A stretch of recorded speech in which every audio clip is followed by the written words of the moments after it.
ಆಹಾರ ಅಧಿಕಾರಿಗಳಿಂದ ದಾಳಿ ಮುಂದುವರೆದಿದೆ. ಬ್ರಿಗೇಡ್ ರಸ್ತೆಯಲ್ಲಿರುವಂತಹ ಕೆಎಫ್ಸಿ ಔಟ್ಲೆಟ್ಗಳಿಗೆ ದಾಳಿಯನ್ನು ನಡೆಸಿದ್ದಾರೆ ಅಧಿಕಾರಿಗಳು. ಕೆಎಫ್ಸಿ ಹೋಟೆಲ್ನಲ್ಲಿ ಆಹಾರ ಅಧಿಕಾರಿಗಳ ಪರಿಶೀಲನೆ ನಡೀತಾ ಇದೆ. ನೋಡಿ, ಆರೋಗ್ಯ ಇಲಾಖೆ, ಆಹಾರ ಇಲಾಖೆ ಈಗ ಅಧಿಕಾರಿಗಳು ಹಲವು ಕಡೆಗಳಲ್ಲಿ ಪ್ರತಿಷ್ಠಿತ ಹೋಟೆಲ್ಗಳಿಗೆ ದಾಳಿಯನ್ನು ನಡೆಸಿದ್ರು. ಅಲ್ಲಿ ಕೆಲ ಕಡೆಗಳಲ್ಲಿ ಈ ಎಕ್ಸ್ಪೈರ್ಡ್ ಆಗಿರುವಂತಹ ಹಾಲಿನ ಪ್ಯಾಕೆಟ್ಸ್ಗಳು ಸಿಕ್ಕಿತ್ತು, ಕೊಳೆತಂತಹ ತರಕಾರಿಗಳು ಪತ್ತೆಯಾಗಿತ್ತು. ಈಗ ಆಹಾರ ಅಧಿಕಾರಿಗಳು ದಾಳಿಯನ್ನು ಮುಂದುವರೆಸಿದ್ದಾರೆ. ಬ್ರಿಗೇಡ್ ರಸ್ತೆಯಲ್ಲಿರುವಂತಹ ಕೆಎಫ್ಸಿ ಔಟ್ಲೆಟ್ಗಳ ಮೇಲೆ ದಾಳಿಯನ್ನು ನಡೆಸಿದ್ದಾರೆ. ನೋಡಿ, ಪರಿಶೀಲನೆ ಸಂದರ್ಭದ ದೃಶ್ಯಗಳನ್ನು ನೀವೀಗ ಗಮನಿಸ್ತಾ ಇದ್ದೀರಿ. ಕೆಲ ವಿಡಿಯೋಸ್ಗಳನ್ನು ನಾವು ಆಗಾಗ ಗಮನಿಸ್ತಾ ಇರ್ತೀವಿ. ಕೆಲವೊಂದು ಕಡೆಗಳಲ್ಲಿ ಸರಿಯಾದ ರೀತಿಯಲ್ಲಿ ಫುಡ್ ಮೇಂಟೈನ್ ಮಾಡ್ತಾ ಇಲ್ಲ, ಕಳಪೆ ಗುಣಮಟ್ಟದ ಆಹಾರಗಳನ್ನು ಅಂದರೆ ಪದಾರ್ಥಗಳನ್ನು ಬಳಸಿದ್ದಾರೆ. ಈ ಕೆಲ ಕಡೆಗಳಲ್ಲಿ ಹುಳ ಸಿಕ್ಕಿರುವಂಥ ಒಂದಷ್ಟು ವಿಡಿಯೋಸ್ಗಳನ್ನು ಹರಿದಾಡ್ತಾ ಇದ್ದದನ್ನು ಕೂಡ ನಾವು ಗಮನಿಸಿದ್ವಿ. ಇದರ ಬೆನ್ನಲ್ಲೇ ಆಹಾರ ಇಲಾಖೆ ಈಗ ಎಚ್ಚೆತ್ತುಕೊಂಡಿದೆ. ಈ ಬಗ್ಗೆ ಹೆಚ್ಚಿನ ಡೀಟೇಲ್ಸ್ ಅನ್ನ ನೀಡ್ತಾರೆ ನಮ್ಮ ಪ್ರತಿನಿಧಿ ವಿನಯ್. ಸ್ಥಳದಿಂದ ನೇರ ಸಂಪರ್ಕದಲ್ಲಿ ನಮ್ಮನ್ನ ಜಾಯ್ನ್ ಆಗ್ತಾ ಇದ್ದಾರೆ. ವಿನಯ್, ನಾವು ಗಮನಿಸ್ತಾ ಇರುವ ಹಾಗೆ ಆಹಾರ ಇಲಾಖೆಯ ಅಧಿಕಾರಿಗಳು ಬಹಳ ಕಡೆಗಳಲ್ಲಿ ಈಗಾಗಲೇ ದಾಳಿಯನ್ನು ನಡೆಸಿದ್ದಾರೆ. ಕೆಲ ಕಡೆಗಳಲ್ಲಿ ಕೊಳೆತಂತಹ ತರಕಾರಿಗಳನ್ನು ಬಳಸಿರೋದು ಅಥವಾ ಎಕ್ಸ್ಪೈರ್ಡ್ ಆಗಿರುವಂತಹ ಹಾಲನ್ನು ಬಳಸಿರೋದು ಗೊತ್ತಾಗಿದೆ. ಈಗ ಕೆಎಫ್ಸಿ ಔಟ್ಲೆಟ್ಗಳ ಮೇಲೆ ದಾಳಿಯನ್ನು ನಡೆಸಿದ್ದಾರೆ ಅನ್ನುವಂಥ ವಿಚಾರ. ಸದ್ಯ ದಾಳಿ ಯಾವ ರೀತಿ ನಡೀತಾ ಇದೆ? ಈಗ ಅಲ್ಲೇನಾದರೂ ಕಳಪೆ ಗುಣಮಟ್ಟದ ಈ ಮಾಂಸಗಳನ್ನು ಬಳಸಿರೋದು ಅಥವಾ ಪದಾರ್ಥಗಳನ್ನು ಬಳಸಿರೋದು ಗೊತ್ತಾಗಿದೆಯಾ ವಿನಯ್?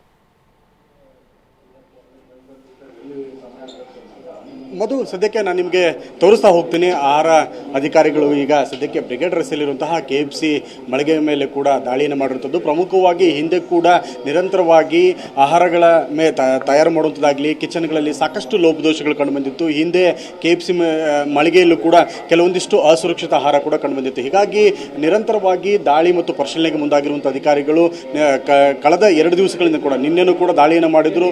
ಈ ವೇಳೆ 26 ಪ್ರಮುಖ ಹೋಟ್ಲ್ಗಳಲ್ಲಿ ಸಾಕಷ್ಟು ಅಂಶಗಳ ಸಂಬಂಧಪಟ್ಟ ಹಾಗೆ ಪರಿಶೀಲನೆ ಮಾಡಿದರು. ಇನ್ನು ಇಲ್ಲಿಯ ಮ್ಯಾನೇಜರ್ ಇದ್ದಾರೆ. ಸರ್, ತಮ್ಮ ಇವತ್ತು ಕೆಎಫ್ಸಿ ಮಳಿಗೆಗಳ ಮೇಲೆ ಆಹಾರ ಅಧಿಕಾರಿಗೆ ದಾಳಿ ಮಾಡಿದ್ರು, ಯಾವೆಲ್ಲ ಅಂಶಗಳು ಸಂಬಂಧಪಟ್ಟಾಗಿ ಸೂಚನೆ ಕೊಟ್ಟಿದ್ದಾರೆ?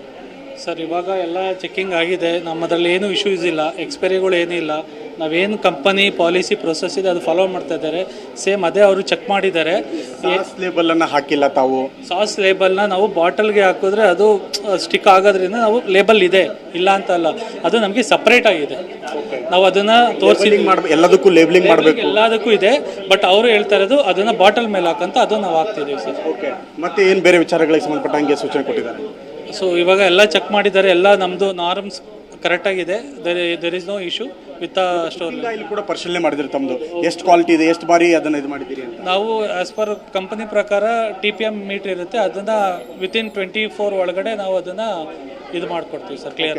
ಸದ್ಯಕ್ಕೆ ನಾನು ತೋರಿಸ್ತಾ ಹೋಗ್ತೀನಿ ಮಧು ನಾಗರಾಜ್ ನಿಮಗೆ ಕಿಚನ್ನ ಒಳಭಾಗದಲ್ಲೂ ಕೂಡ. ಯಾಕೆಂದರೆ ಈಗಾಗಲೇ ಇಲ್ಲಿ ಪ್ರಮುಖವಾಗಿ ಮಾಂಸವನ್ನು ಸಂಗ್ರಹಣೆ ಮಾಡೋದ್ರಿಂದ ಹಿಡಿದು ಆಹಾರವನ್ನು ತಯಾರು ಮಾಡುವವರೆಗೂ ಕೂಡ ಸಾಕಷ್ಟು ವಿಚಾರಗಳ ಸಂಬಂಧಪಟ್ಟಂತೆ ಕಳೆದ ಅರ್ಧ ಗಂಟೆಯಿಂದಲೂ ಕೂಡ ನಿರಂತರವಾಗಿ ಪರಿಶೀಲನೆಯನ್ನು ಮಾಡಿದ್ದಾರೆ ಅಧಿಕಾರಿಗಳು. ಪ್ರಮುಖವಾಗಿ 5 ಅಧಿಕಾರಿಗಳು, ಇನ್ನು ಆಹಾರ ಇಲಾಖೆ ಆಯುಕ್ತ ಆಗಿರುವಂತಹ ಶ್ರೀನಿವಾಸ್ ಅವರ ನೇತೃತ್ವದಲ್ಲಿ ಸಂಪೂರ್ಣವಾಗಿ ತಪಾಸಣೆಯನ್ನು ಮಾಡಲಾಗಿದೆ.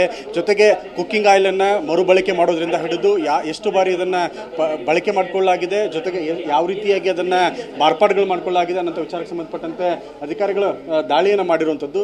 ಸರ್, ಪ್ರಮುಖವಾಗಿ ಯಾವೆಲ್ಲ ವಿಚಾರಗಳು, ಆಯಿಲ್ ಆಗಿರ್ಬೋದು ಮತ್ತು ಬೇರೆ ಬೇರೆ ವಿಚಾರಕ್ಕೆ ಸಂಬಂಧಪಟ್ಟಂತೆ ಏನು ಬಂದಿದೆ? ನಾನು ಮಾತಾಡಿಸ್ತೀನಿ ಅವ್ರನ್ನ. ನೀವೇನು ಕಂಡು ಬಂದ? ಇನ್ನು ಆಯುಕ್ತರೇ ಇದ್ದಾರೆ, ಅವ್ರನ್ನೇ ಮಾತಾಡ್ಸೋಣ. ಯಾಕೆಂದರೆ ಅವ್ರನ್ನ ಬಿಟ್ಟರೆ ಬೇರೆ ಯಾರು ಕೂಡ ಇಲ್ಲಿ ಸಂಬಂಧಪಟ್ಟ ಹಾಗೆ ಮಾತಾಡೋದಿಲ್ಲ.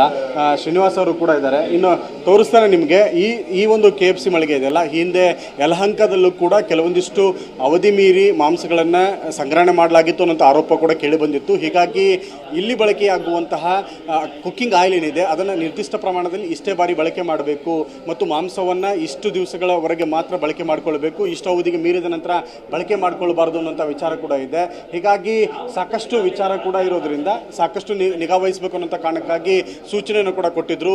ಇನ್ನು ನೀವು ನೋಡ್ಬೋದು ಸಾಕಷ್ಟು ಪ್ರಮಾಣದಲ್ಲಿ ಆಹಾರ ಇಲಾಖೆ ಅಧಿಕಾರಿಗಳು ಈ ರೀತಿಯಂತಹ ಸಾಧನಗಳ ಸಮೇತವಾಗಿಯೇ ಈ KFC ಮಳಿಗೆ ಆಗಿರ್ಬೋದು, ಹೋಟ್ಲುಗಳ ಇಂಡಸ್ಟ್ರಿಗಳ ಮೇಲೆ ದಾಳಿಯನ್ನು ಮಾಡ್ತಿರುವಂಥದ್ದು. ಇದು ಸದ್ಯಕ್ಕೆ ಕುಕ್ಕಿಂಗ್ ಆಯಿಲ್ ಏನಿದೆಯಲ್ಲ, ಅದರ ಕ್ವಾಲಿಟಿ ಇಂಡೆಕ್ಸನ್ನು ಪರಿಶೀಲನೆ ಮಾಡುವಂಥದ್ದು. ಅಂದರೆ ಎಷ್ಟು ಸುರಕ್ಷಿತವಾಗಿದೆ, ಅಪಾಯಕಾರಿಯಾದಂತಹ ಕುಕ್ಕಿಂಗ್ ಆಯಿಲನ್ನು ಬಳಕೆ ಮಾಡ್ಕೊಳ್ತಾ ಇದ್ದಾರೆ, ಮರುಬಳಕೆ ಎಷ್ಟು ಪ್ರಮಾಣದಲ್ಲಿ ಬಳಕೆಯಾಗಿದೆ, ಸುರಕ್ಷತಾ ಪ್ರಮಾಣ ಏನಿದೆ ಅನ್ನೋಂತಹ ದಾಖಲೆಗಳ ಸಮೇತವಾಗಿ ಪರಿಶೀಲನೆ ಮಾಡ್ಕೊಳ್ಳಾಗ್ತಾ ಇದೆ. ಸದ್ಯಕ್ಕೆ ಈ KFC ಮಳಿಗೆಯಲ್ಲಿ ಸಾಸ್ಗಳ ಲೇಬಲ್ ಆಗಿರ್ಬೋದು, ಜೊತೆಗೆ ಪ್ರತಿಯೊಂದಕ್ಕೂ ಕೂಡ ಲೇಬಲಿಂಗ್ ಆಗಿರಲಿಲ್ಲ ಅನ್ನೋಂಥ ಆರೋಪ ಕೂಡ ಇತ್ತು. ಹೀಗಾಗಿ ಅದಕ್ಕೂ ಕೂಡ ಒಂದಿಷ್ಟು ಸೂಚನೆಯನ್ನು ಕೊಟ್ಟಿರುವಂಥದ್ದು. ಇನ್ನು ಆಯುಕ್ತರು ಇದ್ದಾರೆ ನಮ್ಮ ಜೊತೆಗೆ, ಮಾತಾಡಿಸ್ತೀನಿ, ಏನು ಹೇಳ್ತಾರೆ ಅಂತ ಹೇಳಿ ಪ್ರಮುಖವಾಗಿ ಅವ್ರನ್ನೂ ಕೂಡ ಕೇಳೋಣ. ಸರ್, ತಾವು ಕೂಡ ನಿನ್ನೆಯಿಂದ ಪ್ರಮುಖವಾಗಿ ಸಾಕಷ್ಟು ಹೋಟ್ಲುಗಳು, ಪಂಚತಾರ ಹೋಟ್ಲಿಂದ ಹಿಡಿದು ಇವತ್ತು ನಾನ್ ವೆಜ್ ಇಂಟರ್ನ್ಯಾಷನಲ್ ಹೋಟ್ಲುಗಳವರೆಗೂ ಕೂಡ ಲಗ್ಗೆ ಇಟ್ಟಿದ್ದೀರಿ. ಈ ಸದ್ಯಕ್ಕೆ ಇಲ್ಲಿ ಏನು ಕಂಡು ಬಂದಿದೆ? ಅಲ್ಲ, ನೆನ್ನೆನೂ ಅದು ನ್ಯಾಷನಲ್ ಇಂಟರ್ನ್ಯಾಷನಲ್ ಹೋಟ್ಲೆಲ್ಲ ಮಾಡಿದ್ದೀವಿ. ಸೊ ನೆನ್ನೆ ಸುಮಾರು ಒಂದು 25 ಹೋಟ್ಲು ತಪಾಸಣೆ ಮಾಡಿದ್ದೀವಿ. ಅಲ್ಲಿ ಒಂದು 35 ಸ್ಯಾಂಪಲ್ಗಳನ್ನ ತೆಗೆದು ಈಗಾಗಲೇ ಅನಾಲಿಸಿಸ್ ಕಳಿಸಿದ್ದೀವಿ.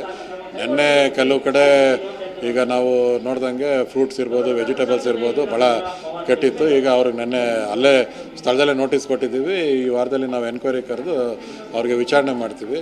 ನ್ಯೂನತೆಗಳು ಕಂಡು ಬಂದರೆ ದಂಡ ಹಾಕೋದು, ಪ್ಲಸ್ ಲೈಸೆನ್ಸ್ ಸಸ್ಪೆಂಡ್ ಮಾಡೋದು, ಪ್ಲಸ್ ಅನ್ಸೇಫ್ ಬಂತಂದರೆ ಫುಡ್ ಪ್ರಾಸಿಕ್ಯೂಷನ್ ಕಂಪ್ಲೇಂಟ್ ಕೇಸ್ ಇದು ಮಾಡ್ತೀವಿ. ಈ KFC ಮಳಿಗೆಯಲ್ಲಿ ತಮ್ಮ ಅಧಿಕಾರಿಗಳು ಹೇಳ್ತಾ ಇದ್ರು, ಲೇಬ್ಲಿಂಗ್ ಆಗಿಲ್ಲ, ಸಾಸ್ಗಳ ಮೇಲೆ ಆಗಿರ್ಬೋದು, ಕೆಲವೊಂದಿಷ್ಟು ಚಿಕನ್ ಐಟಮ್ಗಳಾಗಿರ್ಬೋದು, ಇನ್ನು ಕುಕ್ಕಿಂಗ್ ಆಯಿಲನ್ನು ಕೂಡ ತಪಾಸಣೆ ಮಾಡಿದರು. ಇಲ್ಲ, ಕುಕ್ಕಿಂಗ್ ಆಯಿಲ್ ತಪಾಸಣೆ ಮಾಡಿದಾಗ ಅದು 25 ಒಳಗಡೆ ಬಂತು TPC. ಅಲ್ಲಿ ಯಾಕೆ ಅದು ಸಾಸ್ ಮೇಲೆ ಇದಿಲ್ಲ ಅಂದರೆ ಅವರು ಡೈಲಿ ಯೂಸ್ಗೆ ಇಟ್ಕೊಂಡಿರ್ತಾರೆ. ಡೈಲಿ ಯೂಸ್ ಮೇಲೆ ಅದು ಎಕ್ಸ್ಪೈರಿ ಇದಿರಲ್ಲ. ಈಗೇನು ನೀವು ಅಲ್ಲಿ ಫ್ರೀಸರಲ್ಲಿ ನೋಡಿದ್ರಲ್ಲ, ಅದರಲ್ಲಿ ಏನು ಸಾಸ್ ಇಟ್ಟಿರ್ತಾರೆ ಅದ್ರ ಮೇಲೆ ಎಕ್ಸ್ಪೈರಿ ಡೇಟ್ ಇರಲೇಬೇಕು. ಎಕ್ಸ್ಪೈರಿ ಡೇಟ್ ಇಲ್ದಾಗ ಬರಲ್ಲ. ಬಟ್ ಇಲ್ಲಿ ಟೇಬಲ್ ಮೇಲೆ ಇಟ್ಟಿರೋದು ಅದು ಎಕ್ಸ್ಪೈರಿ ಡೇಟ್ ಇರಲ್ಲ, ಯಾಕಂದರೆ ಅದು ಡೈಲಿ ಚೇಂಜ್ ಮಾಡ್ತಾ ಇರ್ತಾರೆ. ತಮ್ಮ ಬಂಡಲ್ಗಳು ಒಳಗಡೆ ಇರುವಂಥ ಸಾಸ್ ಬಂಡಲ್ ಮೇಲೆ ಲೇಬ್ಲಿಂಗ್ ಎಲ್ಲ ಇದನ್ನು ಅಲ್ಲ, ಈಗ ನೋಡಿದ ಪ್ರಕಾರ ಇತ್ತು, ಅದಕ್ಕೆ ಈಗ ಡೀಟೇಲ್ ಆಗಿ ತಪಾಸಣೆ ಮಾಡ್ತಾರೆ. ಏನಾದ್ರು ನ್ಯೂನತೆ ಇತ್ತು ಅಂದರೆ ಕ್ರಮ ತಗುತ್ತೆ. ಓಕೆ, ಇನ್ನು ಮತ್ತೆ ಬೇರೆ ಯಾವ್ಯಾವ ಹೋಟ್ಲುಗಳ ಮೇಲೆ ಇವತ್ತು ಕೂಡ ಕಂಟಿನ್ಯೂ ಆಗಿ ನಡೆಯುತ್ತಾ ದಿನಪೂರ್ತಿ? ನೆನ್ನೆ 25 ಆಗಿತ್ತು, ಇವತ್ತು ಇನ್ನೊಂದು 30 ಆಗ್ತದೆ. ಈಗಾಗಲೇ ಶುರು ಆಗಿದೆ. ಇನ್ನು ಕೆಲವು ಹೋಟ್ಲುಗಳು ಬಾಕಿ ಇತ್ತು, ಅದು ಶುರು ಆಗಿದೆ. ಪ್ರಮುಖವಾಗಿ ನಿನ್ನೆಯಿಂದ ಇವತ್ತಿನವರೆಗೂ ತಪಾಸಣೆ ಆಗಿದೆಯಲ್ಲ, ಇದರಲ್ಲಿ ತುಂಬ ಕ್ರಿಮಿನಲ್ ಕೇಸ್ಗಳನ್ನು ದಾಖಲೆ ಮಾಡಿಕೊಳ್ಳುವಂಥದ್ದು, ಸಾರ್ವಜನಿಕರ ಆರೋಗ್ಯಕ್ಕೆ ತುಂಬ ದೊಡ್ಡ ಮಟ್ಟದಲ್ಲಿ ಅಪಾಯ ಆಗಿರುವಂಥ ಏನಾದರೂ ಕೇಸಸ್ಗಳು ಕಂಡು ಬಂದಿದ್ದಾನೆ? ಇಲ್ಲ, ಅದೇ ತಪಾಸಣೆಗೆ ಇದು ಅನಾಲಿಸಿಸ್ಗೆ ಕಳಿಸಿದ್ದೀವಿ. ಅನಾಲಿಸಿಸಲ್ಲಿ ಅನ್ಸೇಫ್ ಬಂತಂದ್ರೆ ಪ್ರಾಸಿಕ್ಯೂಷನ್ ಕಂಪ್ಲೇಂಟ್ ಆಗ್ತದೆ. JMFC ಕೋರ್ಟಲ್ಲಿ ಪ್ರಾಸಿಕ್ಯೂಷನ್ ಕೇಸ್ ಮಾಡ್ತೀವಿ. ಓಕೆ, ಇದಿಷ್ಟು ಆಯುಕ್ತರಾಗಿರುವಂಥ ಶ್ರೀನಿವಾಸ್ ಅವರು TV9 ಜೊತೆಗೆ ಹಂಚ್ಕೊಳ್ತಿರುವಂಥ ಮಾಹಿತಿಗಳು. ಕ್ಯಾಮ್ರಾಮನ್ ಬಾಲಾಜಿ ಜೊತೆಗೆ ವಿನಯ್ ಕುಮಾರ್. ಥ್ಯಾಂಕ್ ಯು ವಿನಯ್, ನಿಮ್ಮೆಲ್ಲ ಡೀಟೇಲ್ಸ್ಗಾಗಿ.